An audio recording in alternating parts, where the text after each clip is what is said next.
November 2nd, 1967. Two men are driving west of Loveland, Texas. The night is clear and still. Then around 11 p.m., they have an extraordinary experience.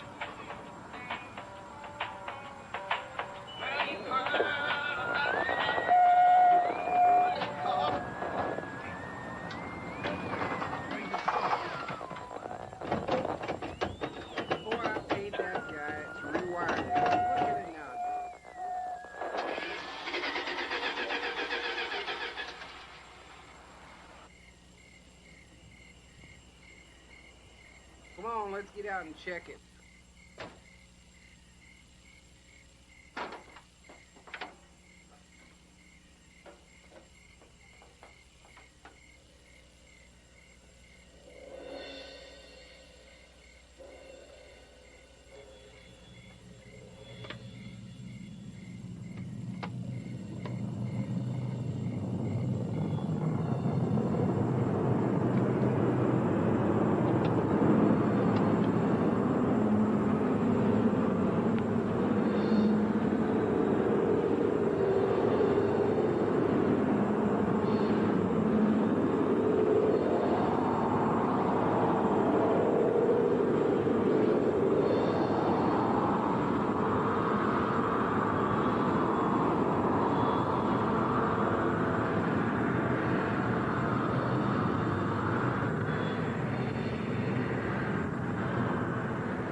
After the object disappears, their lights come back on. The engine restarts, and they hurry to notify the police. Later, the Air Force investigates their story and 15 similar reports before concluding that a form of globular lightning was responsible for the sightings. But there are many other possible explanations. What you're witnessing is based on fact. Some will find it fascinating. Some may find it frightening. But it is all true. With special thanks to NASA and the Department of Defense for their cooperation in our search for UFOs. It has begun.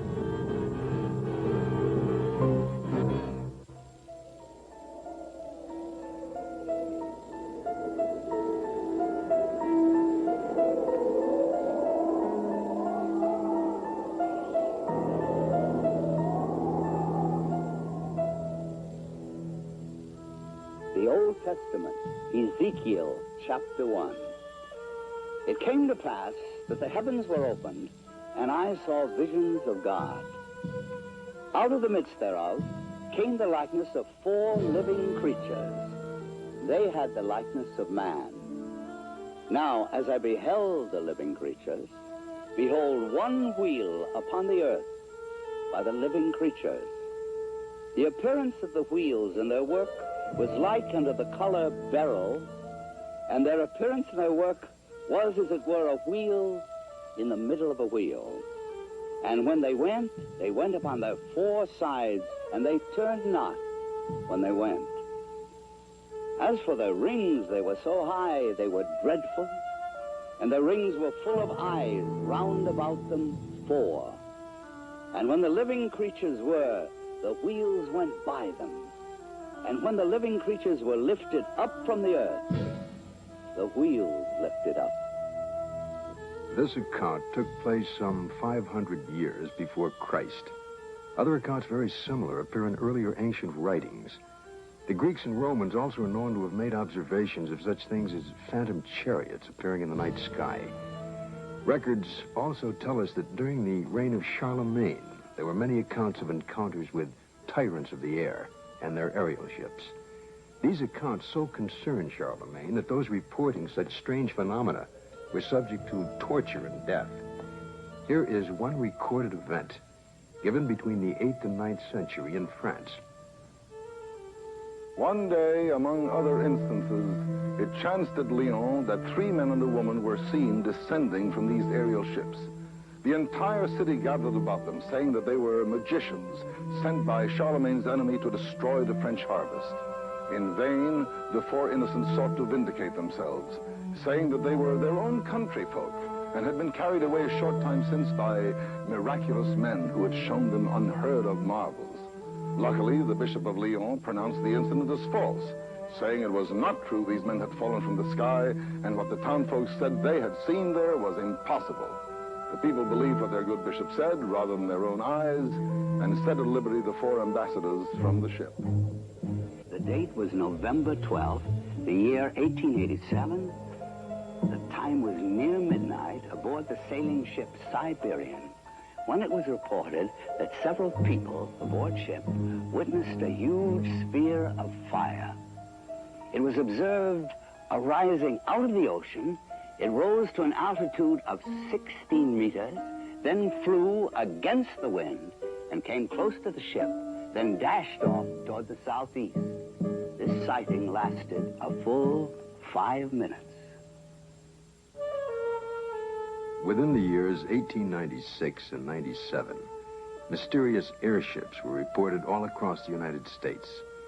In Oakland, California, a group of streetcar passengers reported a winged cigar that sent out a stream of bright light. The sighting spread through Colorado, Texas, Kansas, Nebraska, Iowa, and many other states, particularly in the Midwest. On April 11, 1897, Walter McCann of Rogers Park, a few miles north of Chicago, took a photograph of an airship. The New York Herald, as well as the Chicago Herald Tribune, pronounced the plates as being genuine and not a fake. Dr. Jacques Vallée, international authority on the UFO experience. The first thing I'd like to dispel is a frequent misconception that UFOs are limited to this country. Very often people ask me, how come I never hear about UFOs in other parts of the world? How come we only hear about UFOs in America? Well, UFOs are not an American phenomenon. They are a worldwide phenomenon. That's one of their most dramatic characteristics. The first major wave of sightings, and sightings tend to come in very intense series over a couple of months over a given region of the world. The first such major wave occurred over Scandinavia in 1946. There was a major wave in this country in 1947, mainly in the western states. And then there have been waves in the US in 1950, 1952, and so on. And there have been intense concentrations of sightings in Africa, in Latin America, in Mexico, in the Soviet Union, in the People's Republic of China, Australia, New Zealand, and on and on and on. I don't know of any single country that has not had a series of UFO sightings. May 1975, Manitoba, Canada. Unidentified flying objects have been reported over the small town of Carmen. The objects have been seen by many witnesses over a period of several weeks.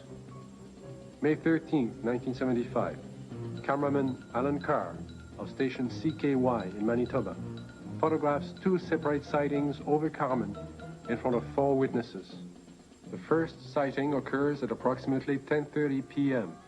The object appears to be stationary just above the ground. Then, almost simultaneous with a flash which appears in the sky, the object moves north at blinding speed.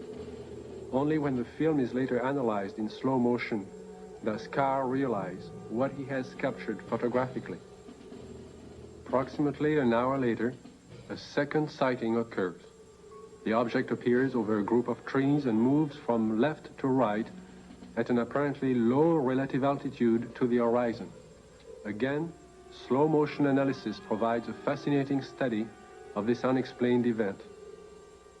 On June 30th, 1973, Jean Bigot of the Astrophysical Institute flew over Chad aboard the Concorde, packed full of scientists and scientific apparatus. At 17,000 meters altitude, in the twilight of a total eclipse, Mr. Bigot photographed the horizon with his camera.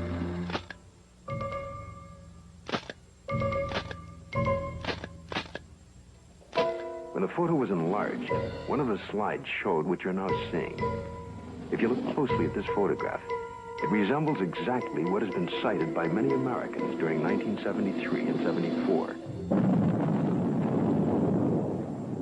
Although NASA takes no official position as to the UFO phenomena and their probable explanation, nevertheless, there remains on the record several unexplainable sightings by Gemini, Apollo, and Skylab astronauts. The first sighting occurred during Gemini 4 in June of 1965. Astronaut Jim McDivitt suddenly spotted a cylindrical object with arms and antennae.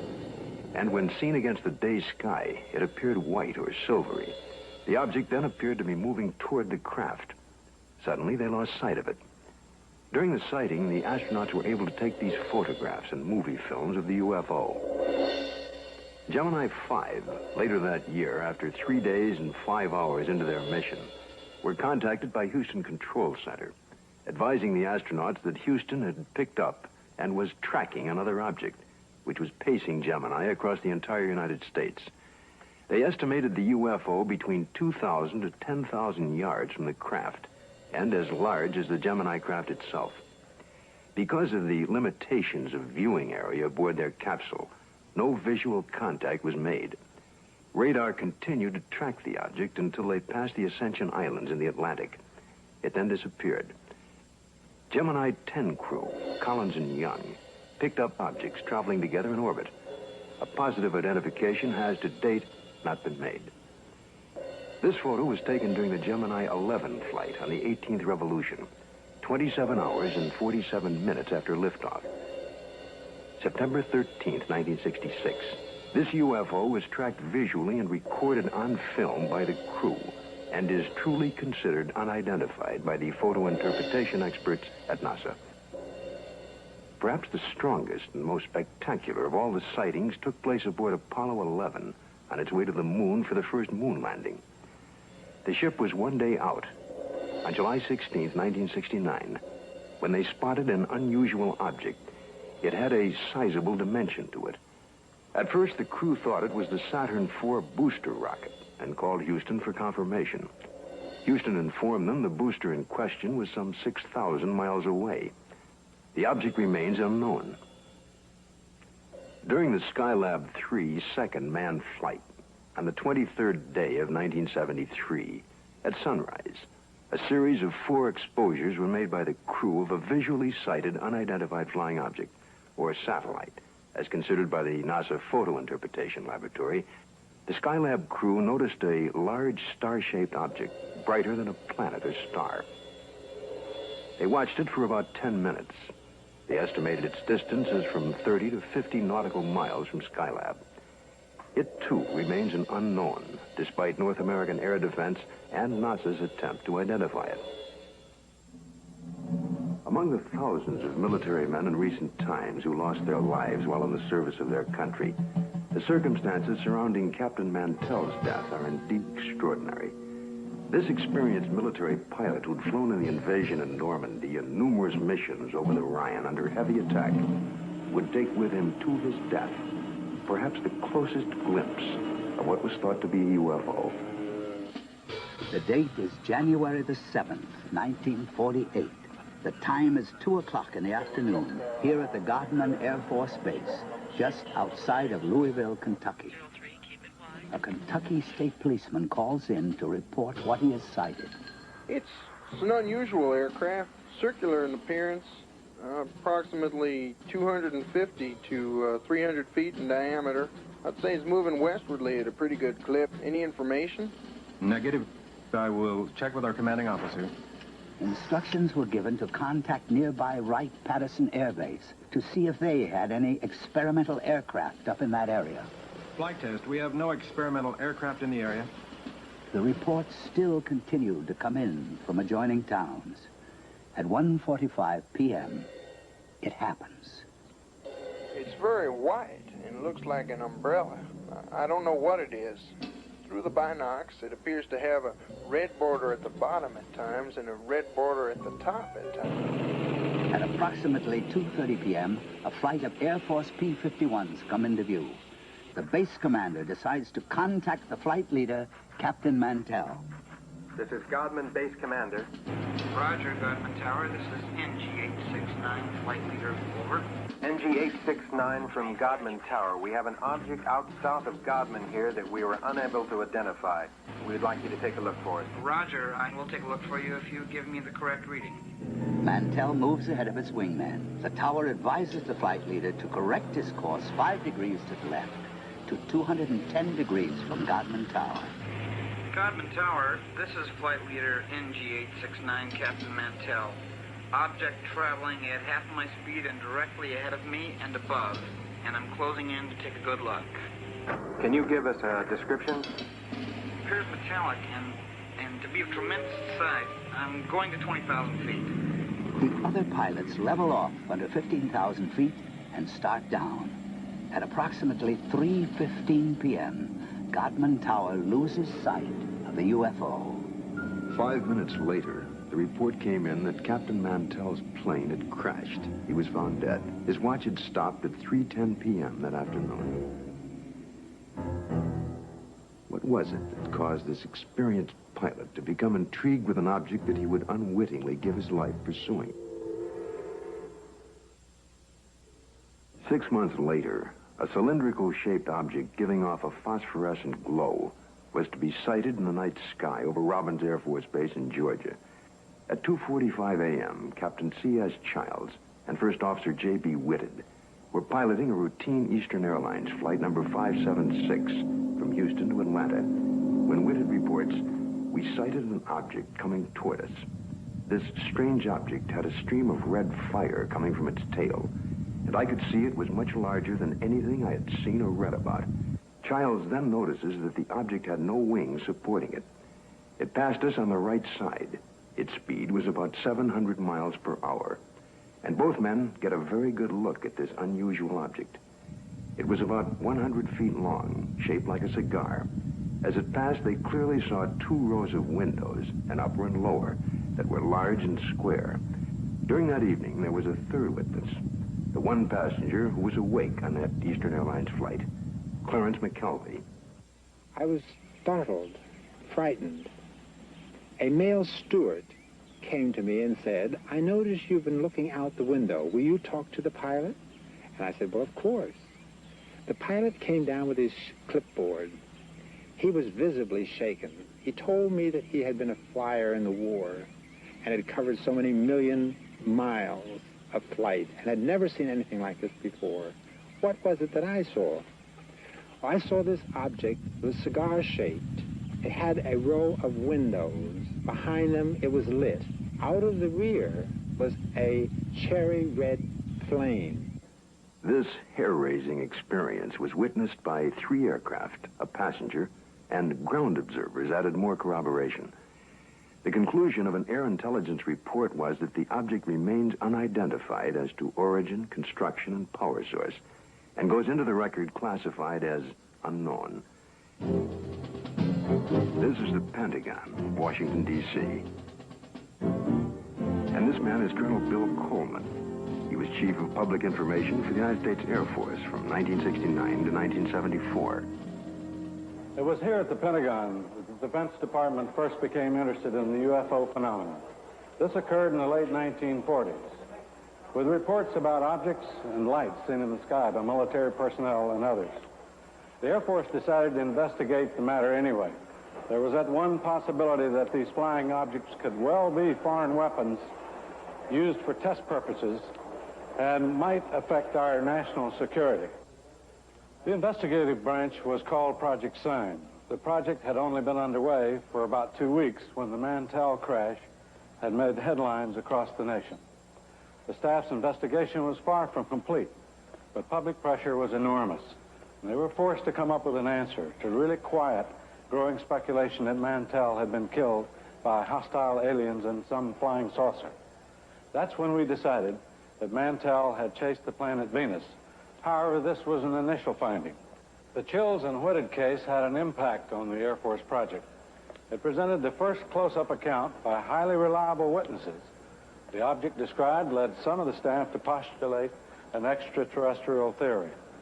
And they wrote up an estimate of the situation, which at the time was classified top secret, suggesting that the saucers were from outer space.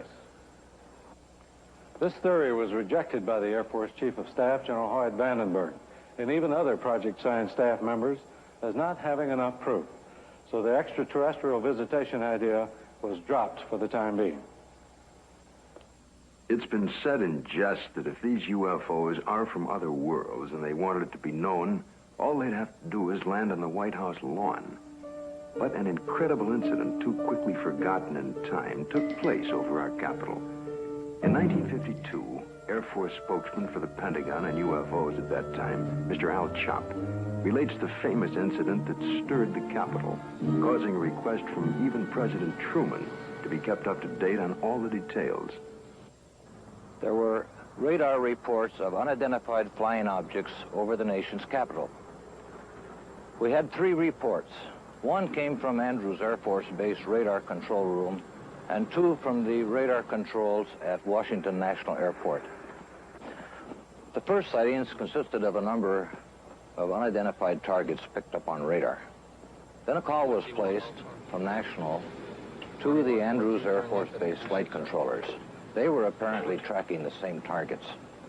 Then Andrews reported a visual observation of 3 objects that were apparently in the same position as those indicated by our radar sets.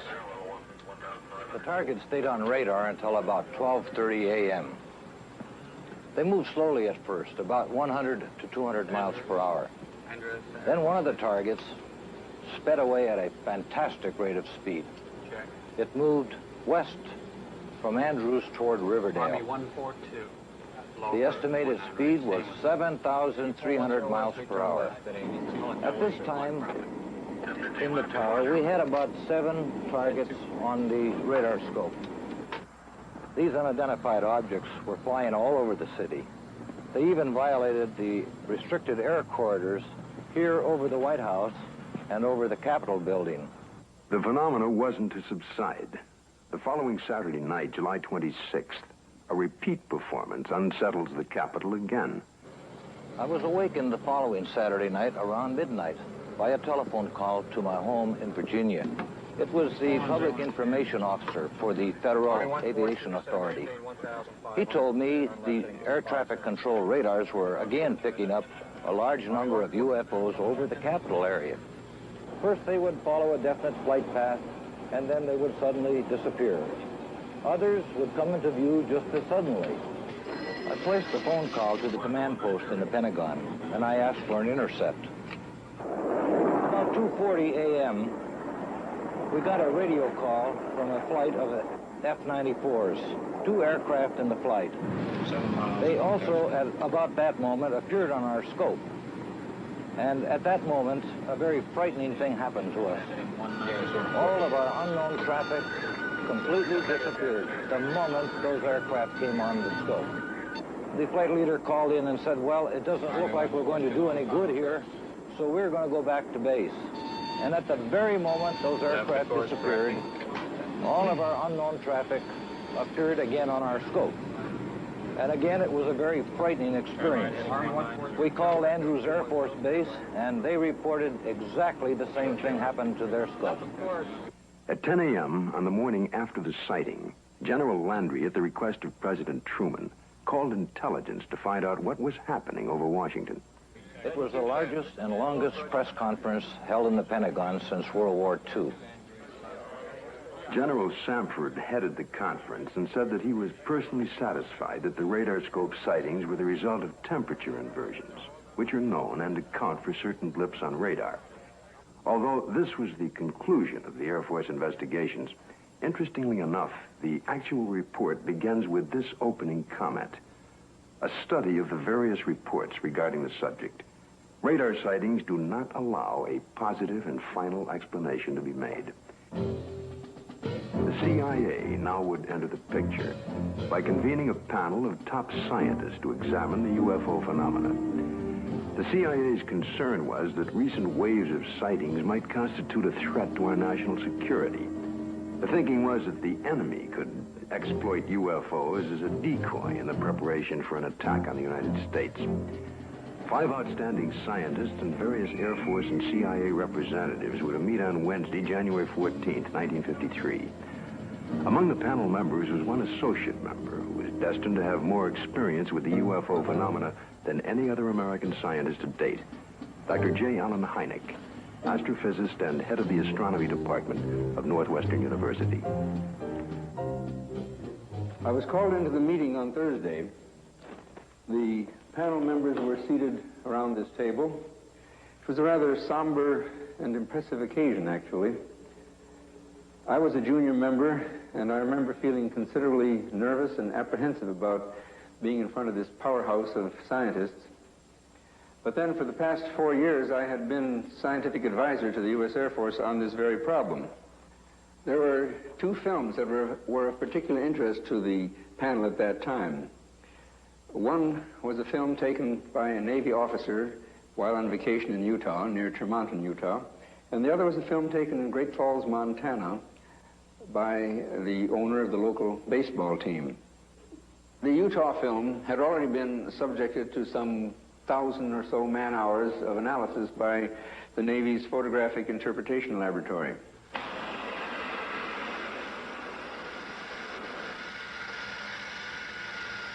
So the panel got up from their chairs and crouched around the wall to examine the films, and they asked to have the films run several times, as a matter of fact.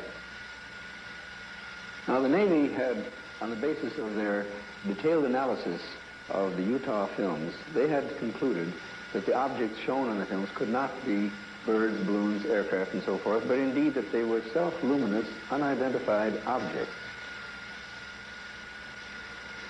Despite this conclusion, the panel rejected it and concluded that the objects were birds. They couldn't be unidentified, therefore they had to be birds. I came away from the meeting and from the room with the distinct feeling, however, that the panel had deliberately moved to debunk the whole subject and not to give it the serious scientific attention which it deserved. It seems the CIA was to become involved in the UFO phenomena again, in a most unusual way.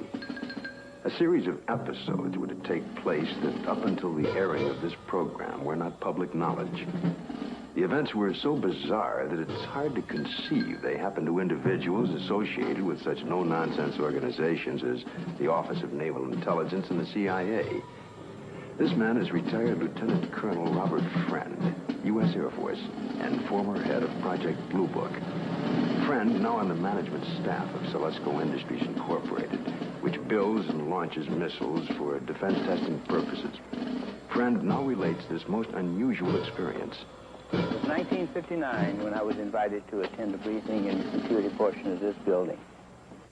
It seems a retired Rear Admiral had information about a woman in Upper Maine that purported to have established contact with extraterrestrial beings. 2 naval intelligence officers were sent to investigate. The naval officers met with the woman, and she went into a trance, supposedly to establish contact with the purported extraterrestrials. And then they asked her scientific and technical questions that a woman of her education could not possibly know the answers to. Yet, as the questions were put to her, she was able to answer easily with seeming telepathic help from these purported extraterrestrials. According to the report, she indicated there was an organization, OEEV, which meant Universal Association of Planets, and that organization had a project, UNZA, meaning Earth, which was being conducted. Then an unexpected turn took place. One of the naval officers was informed by the woman that they, the extraterrestrials, were willing to answer questions directly through him, a naval commander and intelligence officer with no prior experience in telepathic communication. He took over and attempted to write down the answers to questions put to him by his fellow naval officer. The word traveled back quickly to Washington officials and the very skeptical CIA. Nevertheless, there was no reason to totally disbelieve the report of this highly respected Navy commander. Questions were put to him, such as, do you favor the government, religious group, or race? And would there be a third world war? The answer to both was no. The group then asked if they could see a spaceship. and the commander, still in a trance, told them to go to the window and they would have proof. The group moved to the window where they supposedly observed a UFO. I was told that a call was made for radar confirmation. The reply came back that that particular quadrant of the area was blanked out on radar at the time. After being briefed on all of the details, I asked the commander if he would attempt to contact me. He sat for several minutes and then appeared in a deep trance with his Adam's apple moving up and down rapidly. Questions were put to him, and he answered them by printing in rather large letters using rapid but jerky motions. It wasn't at all like his natural hand. During the course of the questioning, we learned the names of some of the so-called extraterrestrials. One was Krill, C-R-L-L-L. Another, Alomar, A-L-O-M-A-R. And another, Alpha, A-F-F-A, purportedly from the planet Uranus. A case that just as well could have been written by a very imaginative science fiction writer. But here in my hand is the actual account of the incident by one of the agents present at that time. The names of 7 men present are listed here. Because of the unusual nature of the incident and at their request, their names will remain confidential. Another reason for control of the Blue Book files was to protect the names of witnesses. To help satisfy public demand, periodic summary releases were made. We had no proof that we were indeed being visited by extraterrestrial vehicles under intelligent control. However, we couldn't prove that there weren't spaceships either. It created a dilemma for the Air Force. In 1966, an important incident takes place in Michigan. It creates enough of an uproar that President Gerald Ford would at that time call for a congressional hearing on UFOs. Here are excerpts from Ford's actual letter to the House Armed Services Committee. The Air Force sent a consultant, Dr. J. Allen Hynek, to investigate various reports, and he dismissed all of them as products of college student pranks, or swamp gas, or an impression created by the rising crescent moon and the planet Venus. I do not agree that all of these reports can be or should be so easily explained away. I am proposing that the Science and Astronautics Committee, or the Armed Services Committee of the House, schedule hearings on the subject of UFOs and invite testimony from both the executive branch of government and some persons who claim to have seen UFOs. I think we owe it to the people to establish credibility regarding UFOs. Sincerely, Gerald R. Ford, Member of Congress. Congress acts on Ford's letter and holds an open hearing under the chairmanship of L. Mendel Rivers of the House Armed Services Committee. Only 3 persons are invited to testify: the Secretary of the Air Force, Dr. J. Allen Hynek, and Project Blue Book head at the time, Colonel Hector Quintanilla. Hector Quintanilla relates the events and reports of the unusual sighting that led up to the congressional hearing. There were 2 sightings, one at Hillsdale and the other one here at Dexter. Based upon the original reports from the Sheriff's Department, it all began at 8:35 p.m. on March 20th, when Frank Manor, who used to live over there, reported to the Sheriff's office that he had seen a strange object in the swamp over there. According to the police report, the police officer, in company with the complainant, proceeded along Territorial Road until they reached Brant Road, at which time they turned left, proceeded to the end of the road, secured their vehicle, got out of the automobile, proceeded along the cornfield, keeping the trees lined to their left. Then they crossed an open field to the creek. They crossed the creek and reached this point, which was their vantage point, and observed the object. Frank Manor described the object as brown in color, quilted, with a porthole in the center, sort of flat on the bottom, cone-shaped towards the top.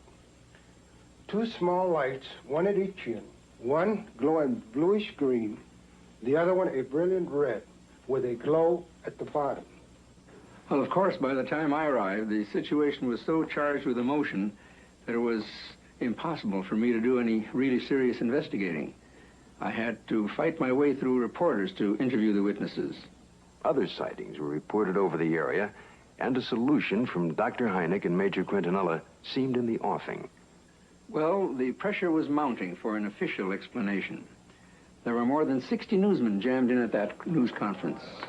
I gave what I thought to be at that time the only scientific explanation possible for the faint lights in the swampy area. I made the statement that it could be swamp gas, and even though I went on to emphasize that I couldn't prove it in a court of law, that was the full explanation for these sightings. Well, the press picked up the phrase, swamp gas, and rushed off to the telephones, and I was to come into a great deal of criticism over it. What was the outcome of that congressional hearing? I believe the Air Force presented its site quite openly and completely. It seemed to satisfy the members of the committee. Now a remarkable observation is to be recorded. If the facts are correct, the Air Force must now consider the possibility of beings related to UFOs. It happened in Socorro, New Mexico, here just outside of this quiet desert town.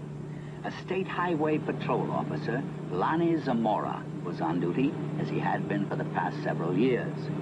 A black Chevrolet was observed, speeding by the courthouse.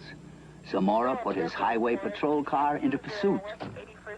Lonnie chased the car north on US 85.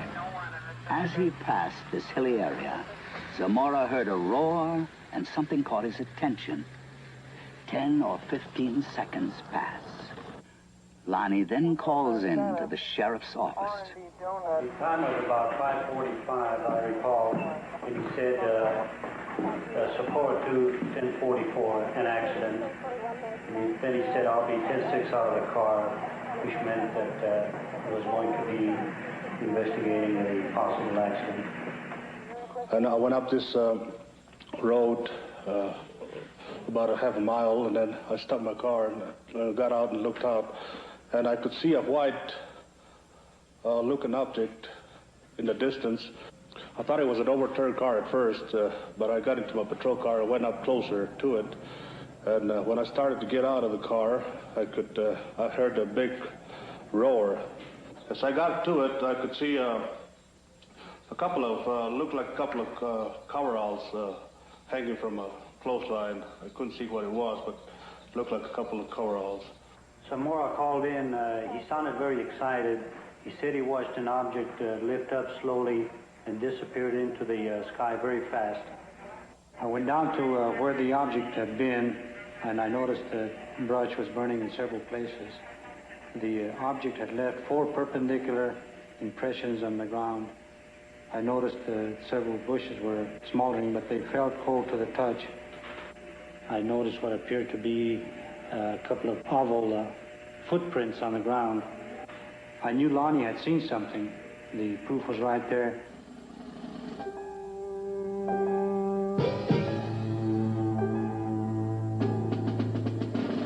The incident was very interesting, to say the least. It seems to differ from practically all the earlier cases we investigated from one standpoint. The vehicle had left pod marks. There was an insignia observed by Lonnie Zamora on the side of the craft. The insignia was unidentifiable, not American nor Russian. And last of all, the observation of these 2 people in some sort of suit. But what did the investigation turn up? What was the official Air Force estimation of the situation? We went over the case completely. We had soil samples tested at the Air Materials Laboratory. The burnt bushes were analyzed for propellant residue. We measured the distances between the pod marks.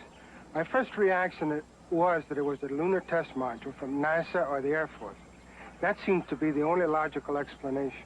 This was probably the best documented case in the Air Force files, and I checked it out everywhere, all the way up to the top, even to the White House command post, and nothing. According to the official status of the sighting of Lonnie Zamora, case carried as unidentified, pending additional data. April 19th, 1897, in Leroy, Kansas. A farmer named Alexander Hamilton, his son, and a farmhand are awakened by strange noises from the cattle pen.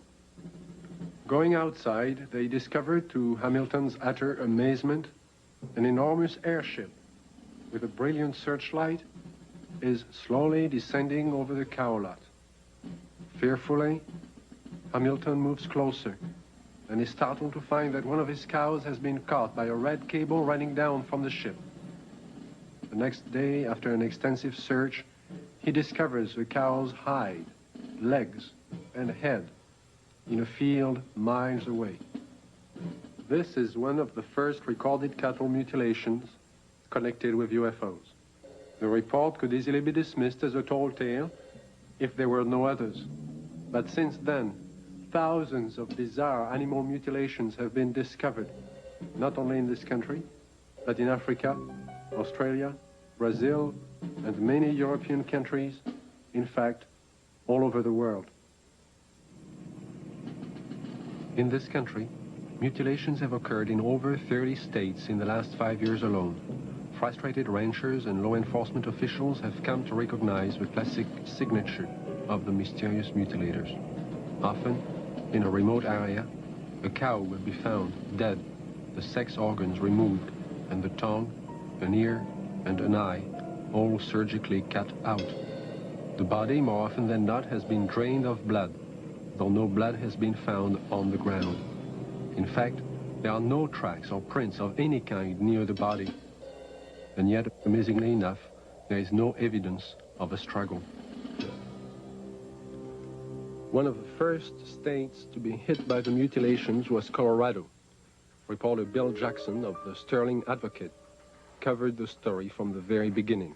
A classic mutilation, or say 90 to 95% of the mutilations will be almost identical. Some part of the face will be gone, exposing nothing but, you know, the jawbone. An eye will be taken, the tongue will be cut out, and an ear will be taken. The rectal area of the animal will be what appears to be bored out. The reproductive organs will be removed. In the case of a cow, the udder will either be entirely removed or parts of it will be removed. Usually, again, in probably 90 or 95% of the cases, there will be no blood whatsoever in the animal. And there will be no traces of blood on the ground where it fell or where it was mutilated. All you've got is the carcass, and you've got no idea why it died, or how it died, or how it was mutilated. Or it all began in 1975.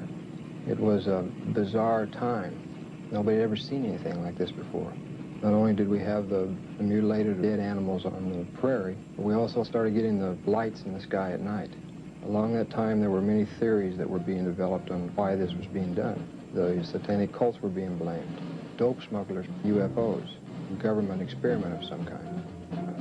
As time went on, the situation became so widespread that people realized it couldn't be the occult or the dope smugglers, which left us two possibilities.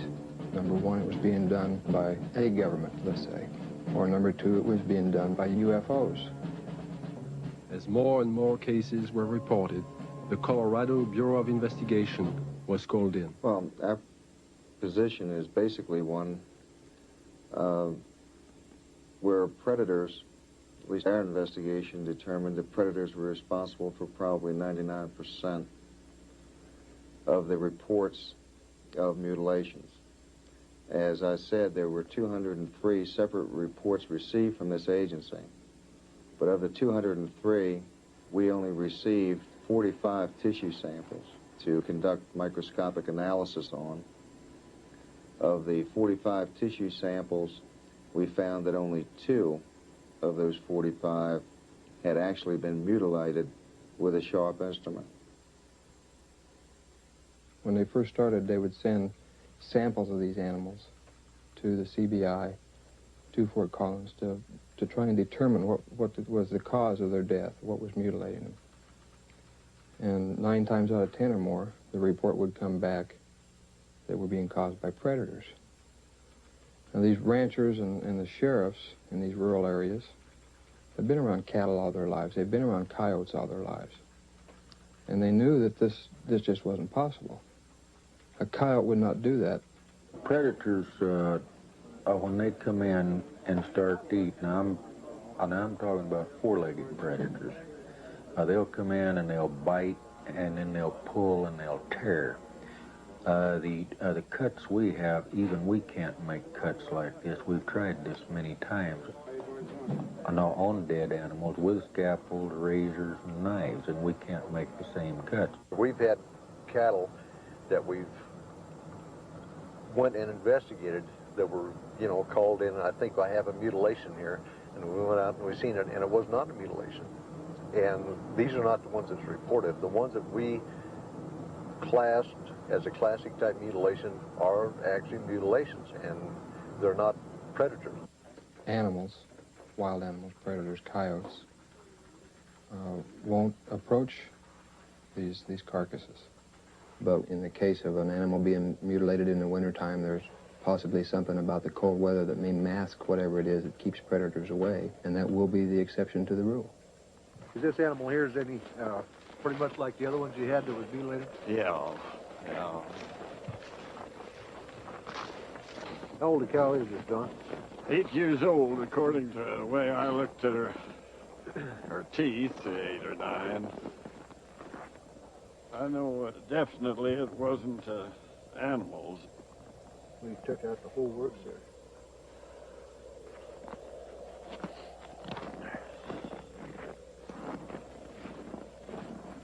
Don, you know now on this critter here, how this looks like a real incised wound? Yeah. Or how it looks, it's definitely cut. Oh, yeah. And everything, you can tell that. I mean, even at the age that it is right now, that's opposed to the way it is to where the animals have been to it on this other side over here.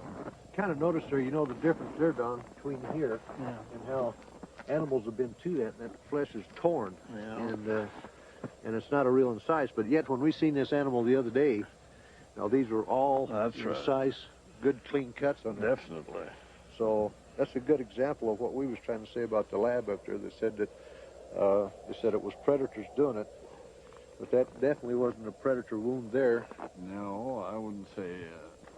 Well, it looks like they went clear from the navel here, clear back in underneath here, and took the whole bag and out of the whole works out, and they cored down into the rectum, the whole rectal area. It looks like it got back into some of the reproductive organs back in there. As the mutilations and the sightings of the lights in the sky continued, it got to a point to where ranchers in the northeastern part of the state began arming themselves. They weren't getting the results they wanted from state authorities. They were concerned for their families, and they never knew when they might be next. They began patrolling their pasture land, watching over their herds at night. The lights from the sky, when they got too close to a herd of cattle, the ranchers shot. Well, I think everybody was a little edgy. Everybody started carrying high-powered rifles. I don't know what good it would have done, but everybody was awfully nervous. I'm completely convinced that there's something there that's not normal. There's a lot of questions that are unanswered, I'm sure, and hopefully someday maybe somebody will figure it out. Unidentifiable lights in the sky have appeared in virtually every area of this country which has been plagued by cattle mutilations. But no explanation has been found for these strange sightings. There are some who believe that these objects in the sky are responsible for thousands of mysterious cattle deaths which continue to this day.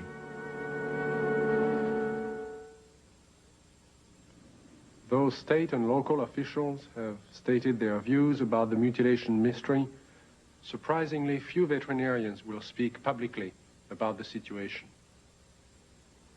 This man is an exception. Dr. William Fitzgerald runs an animal clinic in Durango, Colorado.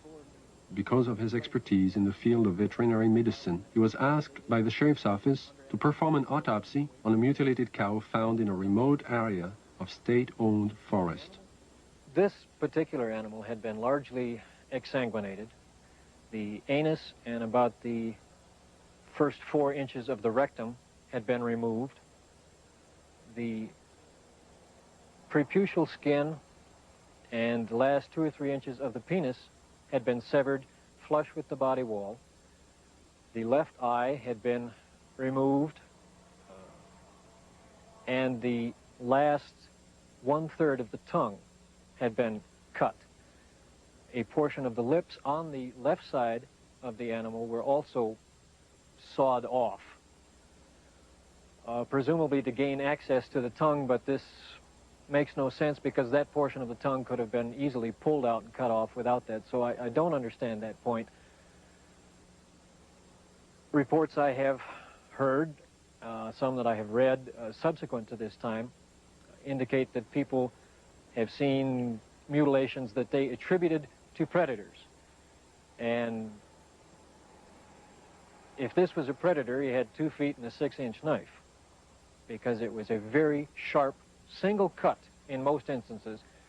And although not the world's leading expert, I work with knives frequently. I know what they do. I know the marks they leave. Exsanguination, the removal of blood from an animal, has been a predominant trademark of the mutilators. Few officials have found an answer to the technique used in this procedure. Dr. Fitzgerald describes what he thinks is the method. If a large bore needle is placed in the animal's jugular vein while the animal is sedated, under anesthesia, or awake if you like, somehow restrained, however, the animal's heart will function as a pump and will pump out very nearly all of its blood through that needle. As the animal's blood supply begins to diminish, a natural physiological mechanism takes over and sequesters or draws what remaining blood is left into the internal organs in the center to supply the vital organs, the liver, the heart, the brain. And it will leave the peripheral area, the skin, all of the non-vital centers, largely bloodless. So if you can successfully withdraw the major portion of an animal's blood, you can cut on that animal and there will be virtually no bleeding at all from the surface. I know that I keep coming back to this point, but the animal was apparently restrained with something other than ropes. Why, I don't know. It was apparently washed completely clean. Why, I don't know. And it was in a very remote area. Perhaps these things tie together. Perhaps whoever, whatever, performed this didn't want to be observed. I think one of my initial feelings was that somebody certainly went to an awful lot of trouble to get back into a remote area where I don't believe you'd casually know there were even cattle to do all of this.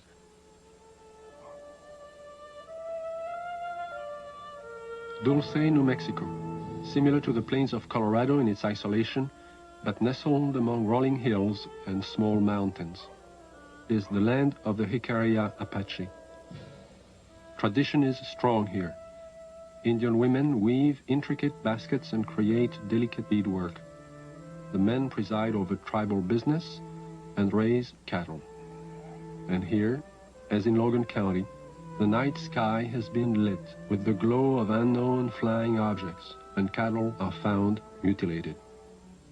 Officer Gabe Valdez of the New Mexico State Police and retired scientist Howard Burgess, who pioneered the development of Kirlian photography in this country, periodically pool their knowledge and expertise in an effort to solve the mutilation mystery. Officer Valdez describes how it all began. It was in 1976, June the 14th, when we first had one of our cattle mutilations here in Dulce. The cattle that was mutilated belonged to Mr. Emmanuel Gomez. Any time that we do find one that it's not too decomposed and it's fresh enough for us to do some tests, well, I do call on Mr. Burgess because he has a lot of knowledge in the field of science that is very helpful to me in conducting my investigations. Howard Burgess had a theory that some of the cattle had been marked prior to their mutilation with something which would show up under ultraviolet light but be invisible to the naked eye. Late one night, he and Valdez conducted an experiment and found that out of 80 head of cattle, 5 were indeed marked with a powdery white substance, visible only under ultraviolet light. So we took ultraviolet with some special filters and ran the cattle through it, and what appears to be markings glowed under ultraviolet. It's invisible to the normal eye, but under ultraviolet it does glow. Then we removed the hair from the region that does glow, and we removed a control sample. We took these to the lab and had chemical checks run on them. We did find that the sample that did glow is extremely high in potassium and magnesium. At the time, this was interesting, but it didn't mean much to us until we ran on to other things that began to tie in with it. The tie-in came on July 3rd, 1978, when a UFO was sighted over Taos, New Mexico. As it hovered over the town, it dropped a thin film of ashes onto the ground below. The ashes contained high levels of magnesium and potassium, the same elements found on the cattle under ultraviolet light, but there was more. We find there's at least 25 elements in there. There's a good possibility that it may be something that's organic. And if it is, this just opens up a real bag of worms, because anything can happen if this is an organic material that has come from one of these crafts. And this, as the people told us, directly fell from the craft that was hovering over the area. One evening in 1975, Logan County Sheriff Tex Graves took his deputies into the countryside around Sterling, Colorado, determined to track the bright lights which had been skimming across the ranches and farmlands for the last several weeks. Reporter Bill Jackson describes the sequence of events. We were just getting started in this. We really didn't know what we were doing. We weren't prepared for anything like this, of course. But as time went on, we realized we couldn't catch them, so maybe we can take pictures of them and discover something that way. About a year and a half later, the lights returned. The mutilations were still going on. So we arranged with the Honeywell people in Denver to borrow a 1100 millimeter Lentar lens from them. And I got some high-speed recording film from Kodak. And then we sat and we waited, hoping that the lights would come back and we'd have a chance. And finally that chance came. It was a stationary object that we saw for approximately 30 to 45 minutes. And the resulting shots were interesting, to say the least.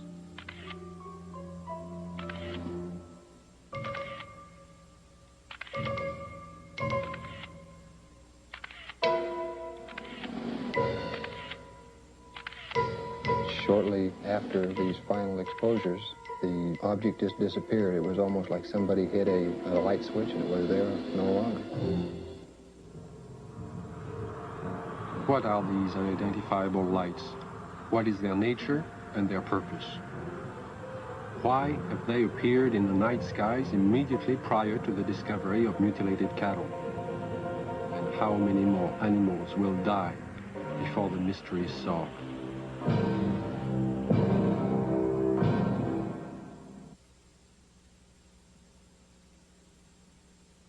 In 1974, I received a call from a woman who had a strange story to tell.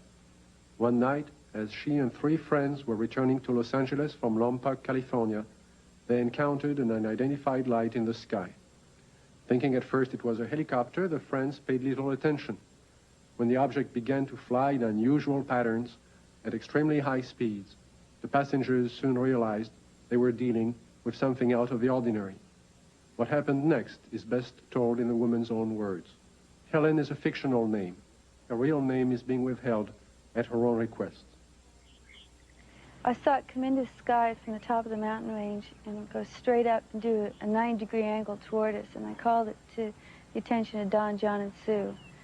And they saw it too, and it was there. I was not on dope or alcohol or anything like that. And it started doing really erratic things in the sky. It was a small white light and very easy to see. We were not mistaking anything. It came over to the car, flipped over and went around on the other side toward the other hills and came back, settled above the car.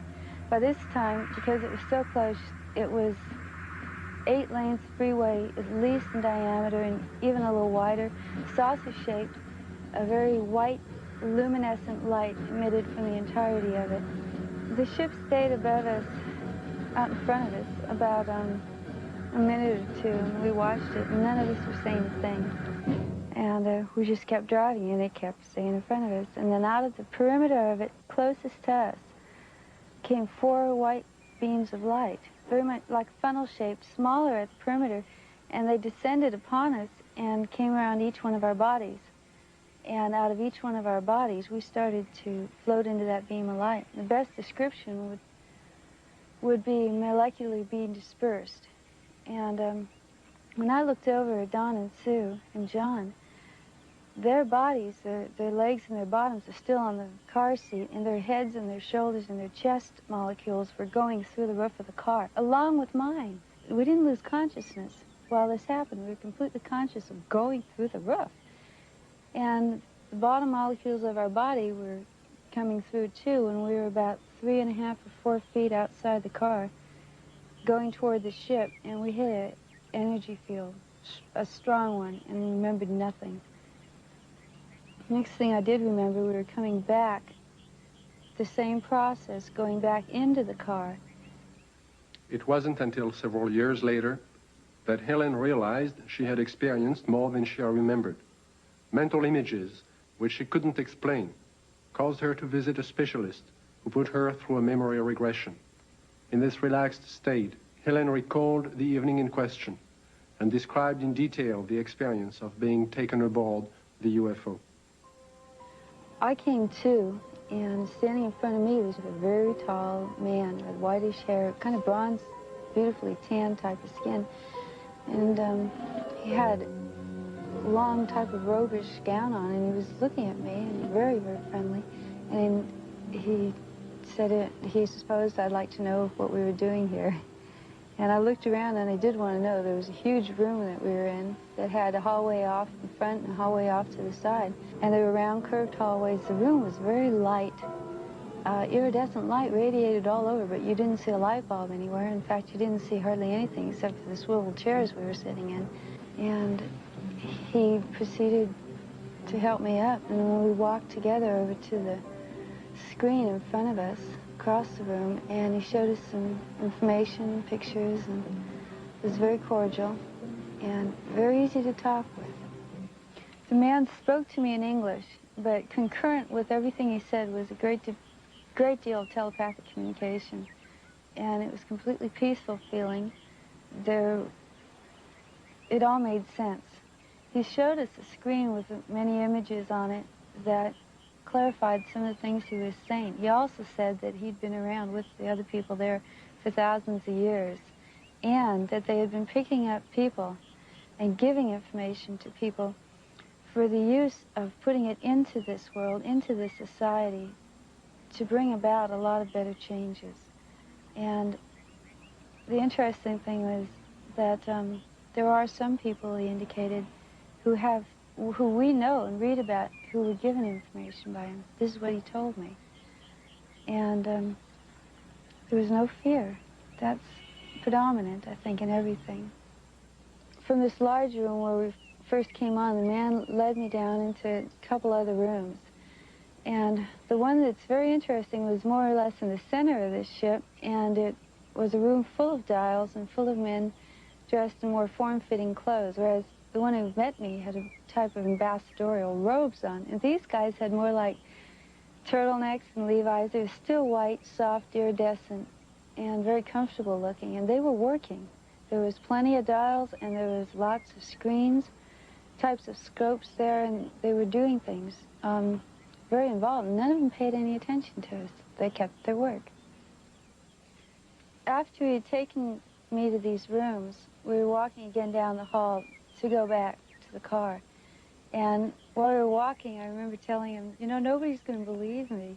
And he said, he's a really nice doctor, and he goes, it doesn't matter if anybody believes you. And there was a purpose to being told these things. And what I had learned and what John and Sue had learned too had its purpose. And he was very kind and very cordial. You could meet him on the street almost and not even feel anything unusual. And then we came back to the room, and we were put back in the car the same way as we were taken out. And we just this tremendous sense of peace, and that there was a lot more going on than we had originally thought. In December of 1969, amidst great public controversy, the Condon report from the University of Colorado was finally out. In summary, they found no evidence that UFOs were a threat to the national security, and the late Dr. Condon recommended that the Air Force terminate its involvement in UFO investigations and analysis. In 1969, the Air Force officially disbanded Project Bluebook and the study of the UFO phenomenon. The conclusions of Project Bluebook were: 1, no UFO reported, investigated, and evaluated by the Air Force has ever given any indication of threat to our national security. 2, there is no evidence submitted that sightings categorized as unidentified represent technological developments or principles beyond the range of present-day scientific knowledge. And 3, there is no evidence indicating that these unidentified objects are extraterrestrial. The files of over 12,000 cases were placed into storage. But the ubiquitous UFO wasn't to be influenced by this government position. Incidents were to continue, with daily reports of flying objects finding their way into the news media. In the closing months of 1973 and early into 1974 alone, there are over 1,000 unrelated and unsolved reports of UFOs from across the United States. Delaware State News, Dover, Delaware, October the 16th, 1973. Dover. 3 women on their way to the market saw it. At the same time, the crew of the Delaware State Police helicopter saw it. 2 airline pilots flying over Dover reportedly saw it. Flight controllers at the Dover Air Force Base saw it. Southern Illinois from Carbondale, Illinois, October 18th, 1973. It didn't make any noise, Don said. It had red and green flashing lights on the front and back. Times Dispatch, Richmond, Virginia, October the 19th, 1973. It was hovering, and we parked there on U.S. Route 15 about 2 hours and watched it. Walla Walla, Washington, January 30th, 1974. Guards of the Washington State Penitentiary have spotted what appears to be the same UFO 2 mornings in a row from their tower positions at the prison. Scranton Tribune, Scranton, Pennsylvania, February the 25th, 1974. Police spot flying object. State's UFO reports are increasing. October 21st, 1978, Bass Strait, Tasmania. A pilot named Frederick Valentich disappears after reporting a strange craft hovering above him. December 12, 1978, La Chapelle, France. A 45-year-old worker riding home observes an oval object. Together with another witness, he sees the craft hover above them. December 12, 1978, Guadalajara, Mexico. 2 luminous saucer-shaped objects are reported by residents, then by a police officer. December 16, 1978, Palermo, Italy. A bank clerk spots a disc of light and alerts the police, who take several photographs. January 2nd, 1979, Wellington, New Zealand. A veteran pilot and a newsman film 7 objects. January 4th, 1979, Jerusalem. Police on duty see 3 mysterious objects at high altitude. January 5th, 1979, Johannesburg, South Africa. A woman and her son report seeing half a dozen occupants in front of a brightly colored craft on a lonely country road. Ordinary people are seeing something all over the globe. But what have the experts seen? NORAD and the Air Force do have extremely sophisticated equipment, and by use of the phased array radar facility, surveillance is maintained on objects in space. But the system is only designed to track things like rockets, satellites, and man-made debris, objects with specific trajectories and which hold an orbital or flight velocity of approximately 4.8 nautical miles per second. This system is designed to discriminate between objects in space. For example, it will ignore a meteor entering the Earth's atmosphere, but will quickly spot a satellite as it begins re-entry. Objects can also be photographed with incredible precision by the electro-optical surveillance system, and it's very good at its job. However, it's not designed to photograph everything, just specific items and particular missions. The sky is so vast, it is virtually impossible to wait for, track, and photograph all unidentified phenomena. There is just not sufficient time or budget. So it is not really accurate to say that our sophisticated equipment and personnel are able to identify and examine any and all UFOs. On the contrary, they are programmed to study man-built machines, and only that. Among the many reports of UFOs in late 1973, one incident would stand out because of the credibility of the four witnesses.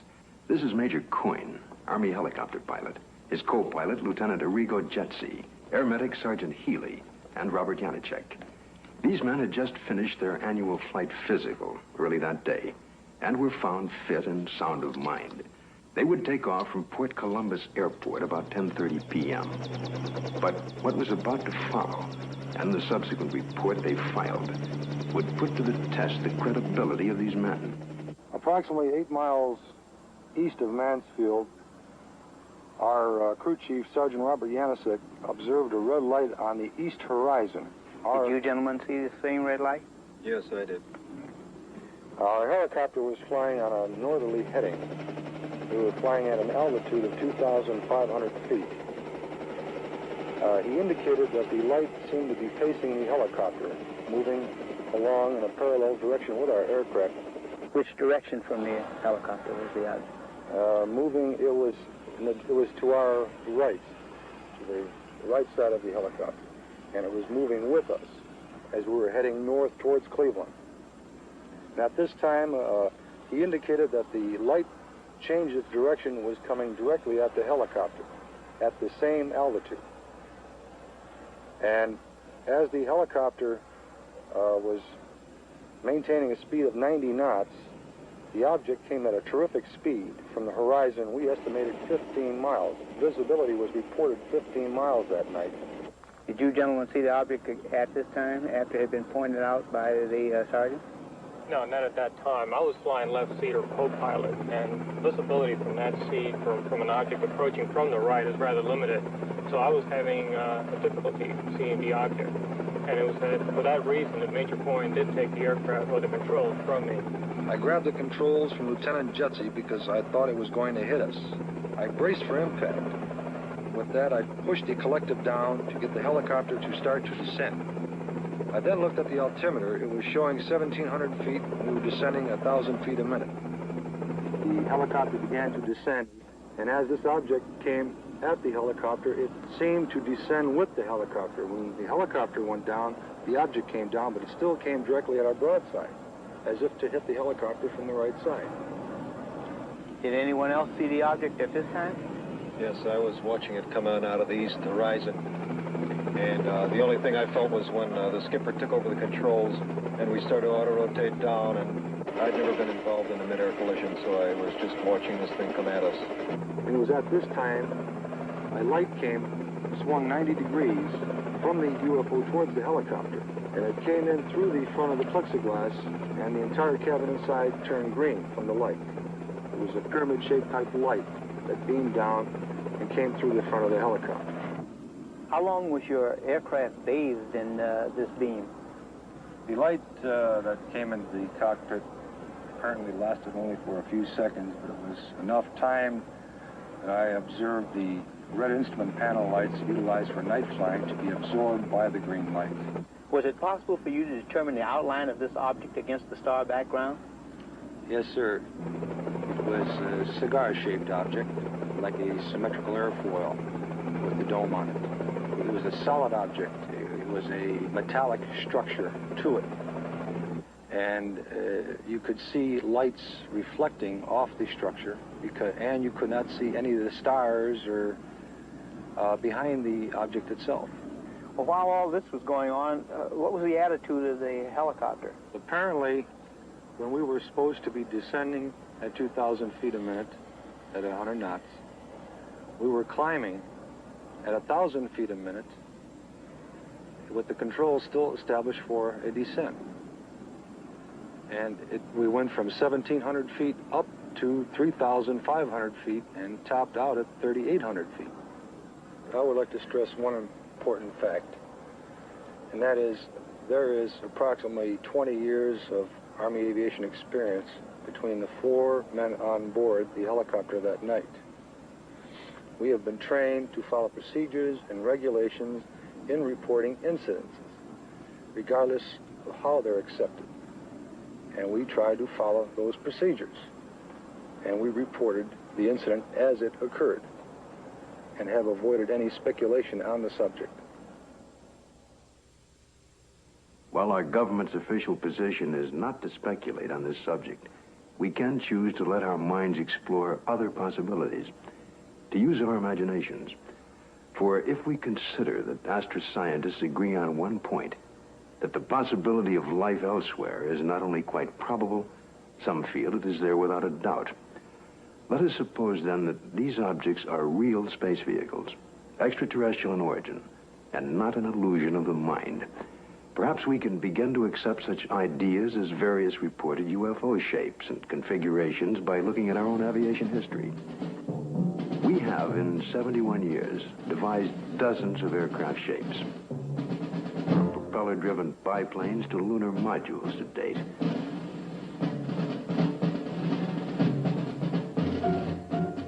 And by projecting into the future, it's conceivable that our technology may lead us to similar developments. As to the UFO's behavior, if they are space vehicles, they appear to have movement in advance of our understanding of what is possible in the 20th century. But we must realize, however, it stretches our imagination. There will be a 21st and 22nd and 23rd century, where the impossibilities of today may be tomorrow's commonplace. If these vehicles are of origins outside our Earth, then we must assume they are managed, controlled, and operated by some sort of beings, perhaps similar to us. From sketchy reports around the world, we can begin to construct a hazy portrait of these aliens. Reports indicate ashen, pale, white skin, perhaps with a thin protective membrane over them. Eyes large, far apart, with a wraparound appearance. Nose indefinite, 2 small breathing holes. A slit mouth, or small, or no opening at all. Behavior, cautious, curious, firm. Ability to paralyze on touch. Sounds emitted. Humming. Oohs in a foreign language or some accent. Buzzing as if electronic from their head and chest. Wearing head protection or overall body protection. We just might not be scientific and technically sophisticated to the extent that's necessary in order to recognize what is the real evidence in this, in what we have collected. I think we should also think of other possible hypotheses. Suppose there are such things as interlocking universes, where forms of matter which don't mesh with ours except under strange conditions. To assume that we're on the level of intelligence that would of necessity be visiting us, if they have the ability to come here, there may be no common bridge of understanding. There may be attempts at communication and we don't recognize it as communication. We must always be aware of the fact that we may be testing the wrong hypothesis. As for instance, in the days when people talked about stones falling from heaven, that was testing the wrong hypothesis. Meteorites do exist. The phenomenon exists, but they're not stones that fall from heaven. They're stones that the Earth collides with when they're in orbit around the sun. It's arrogant, egocentric, egotistical for us to think that we are the highest intelligences in the universe. I think that's completely preposterous. As far as the extraterrestrial intelligence is concerned, I believe it's out there. We have not been able to come up with a logical explanation. At least our scientists have not. The only plausible explanation that would explain all of these sightings is the theory that these could be intelligently controlled vehicles controlled by an alien species, alien to this planet. How would the public react if this event were true? To find the answer, Dr. Leon Festinger of the New School for Social Research consulted a number of prominent social psychologists from several universities across the United States. You must realize that social scientists can only make educated guesses about reactions to such a new and startling event. But nevertheless, certain behavior can be predicted.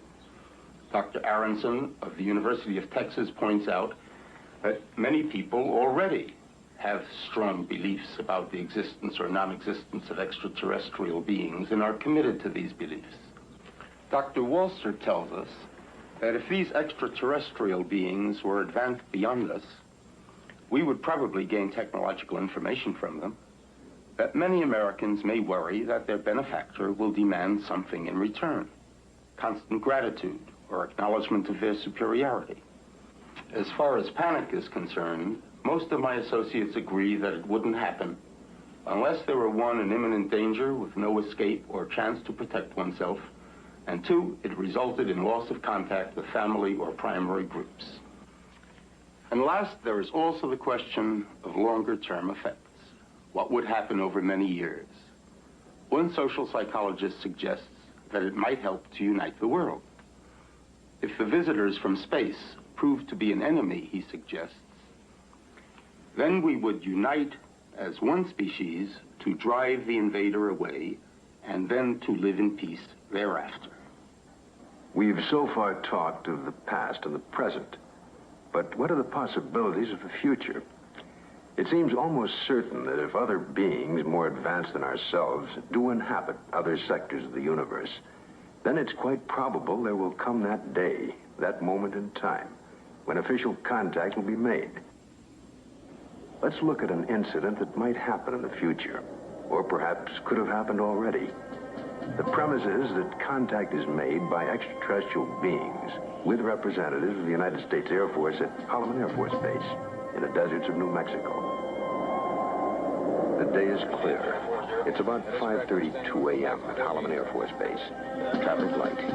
One recon plane is on the field ready for takeoff when Sergeant Mann is given a report of an approaching unidentified craft.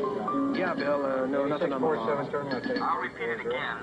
Unidentified approaching objects on coordinate 49er, 34 degrees southwest, following lane to the left. Can I go northeast? Course. Probably a stray civilian, maybe. Keep me informed. I see him over there. Check with Edwards. Make contact with him, Bill. This is Holloman Air Force Base Control Tower. Identify yourself. What's your tail number? You're encroaching on military airspace. Warning, identify yourself. You're in a restricted military air corridor. Call the base commander. Base commander's office, Sergeant Whitmore speaking. Yes? Yes, hold on. Colonel, for you. This is Colonel Horner, yes? Yes, an unidentified vehicle. You warned the aircraft again? 142, turn left. What's its shape? Check Edwards. Civilian patrol? Okay, all right. Sound a red alert. Unidentified aircraft approaching. Hey, Bill, give me a quick check with Wright Patterson Intelligence. There may be an experimental craft from somewhere, I don't know, here. Alert the fire chief and security and safety.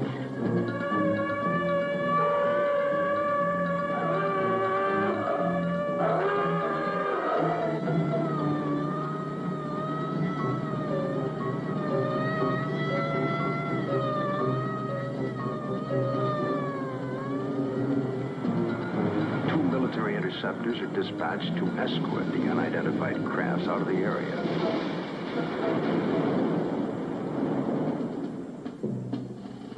During a routine photographic mission, a tech sergeant and staff sergeant of the base photographic team were aboard a helicopter at the time and run off several feet of film of the three objects, one of which breaks away and begins a descent. A second high-speed camera crew on the ground runs off approximately 600 feet. The cameras continue to roll as the extraordinary vehicle comes into view. It hovers, almost silently, about 10 feet off the ground for nearly a minute and yaws like a ship at anchor, then sets down on 3 extension pads. Commander and 2 officers, along with 2 base Air Force scientists, arrive and wait apprehensively. A panel slides open on the side of the craft. Stepping forward, 1, then 2, and a 3rd, what appear to be men dressed in tight-fitting jumpsuits. Perhaps short by our standards, with an odd blue-gray complexion, eyes set far apart, a large pronounced nose. They wear a headpiece that resembles a rope-like design. The commander and the 2 scientists step forward to greet the visitors. Arrangements are made by some sort of communication, and the group quickly retires to an inner office in the King 1 area. Left behind stand a stunned group of military personnel.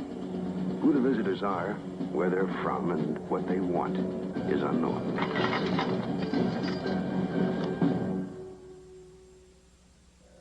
We now have a new challenge, perhaps the most monumental in recorded history.